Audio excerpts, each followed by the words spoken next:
अफसरों की अग्नि परीक्षा होगी, क्योंकि सीएम भजनलाल शर्मा मंत्री और अफसरों से उनके 100 दिन के काम का हिसाब लेंगे। देखिए रिपोर्ट।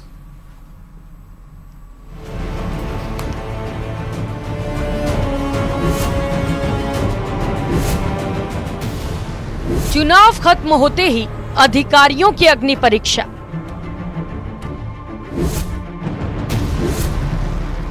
मंत्री अफसरों से 100 दिन का हिसाब लेंगे सीएम।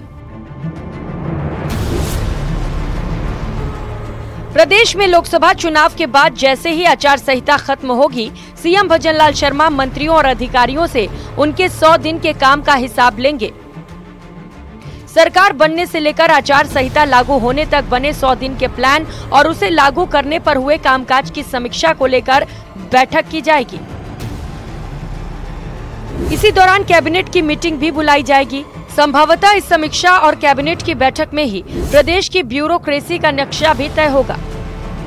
मुख्यमंत्री की समीक्षा बैठक की कवायद के साथ ही ब्यूरोक्रेसी में हलचल तेज हो गई है, क्योंकि ऐसी जानकारी है कि सरकार की 100 दिवसीय कार्य योजना को लागू करने में लापरवाही करने वाले अधिकारियों को बदला जा सकता है।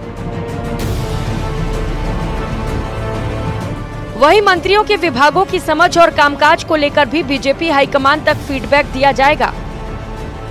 इसके बाद मंत्रिमंडल में फेरबदल और विभाग बदलने का फैसला लिया जाएगा। दरअसल सरकार बनते ही सीएम ने सभी विभागों से 100 दिवसीय कार्य योजना बनाकर काम के निर्देश दिए थे। इनके कामों को मंजूरी भी दी गई थी, लेकिन कई विभाग के अधिकारियों की लापरवाही के चलते कामों को मंजूरी नहीं मिल पाई और आचार संहिता में मंजूरी अटक गई। आरोप ये भी है कि जिन कामों को मंजूरी मिली उन पर भी फील्ड में काम नहीं हो पाए।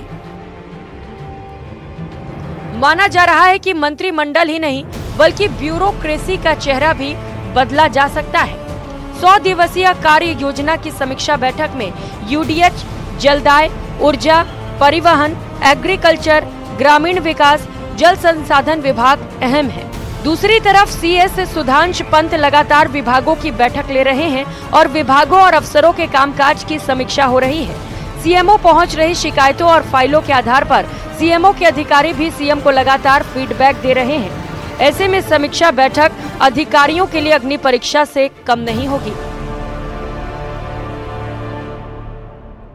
सूबे की भजनलाल सरकार 100 दिन की कार्य योजना को लेकर मंत्रियों और अफसरों से हिसाब किताब लेगी। लोकसभा चुनाव के बाद में एक बार फिर से राज्य सरकार जनहित से जुड़े हुए कार्यों को लेकर कहा जा सकता है कि एक एक्शन प्लान बनाने में जुटी हुई है। साथ ही साथ 100 दिन की जो कार्य योजना थी उसमें क्या कुछ काम हुए हैं, कितने काम लंबित है, ऐसे में लापरवाही बरतने वाले अफसरों के ऊपर गाज गिरना तय है। और साथ ही साथ में विभागों को लेकर सरकार प्लान बनाने में जुटी हुई है कि किस अधिकारी को क्या जिम्मेदारी दी जाए। न्यूज़ 18 राजस्थान के लिए सहयोगी मान सिंह के साथ रोशन शर्मा की रिपोर्ट। और बड़ी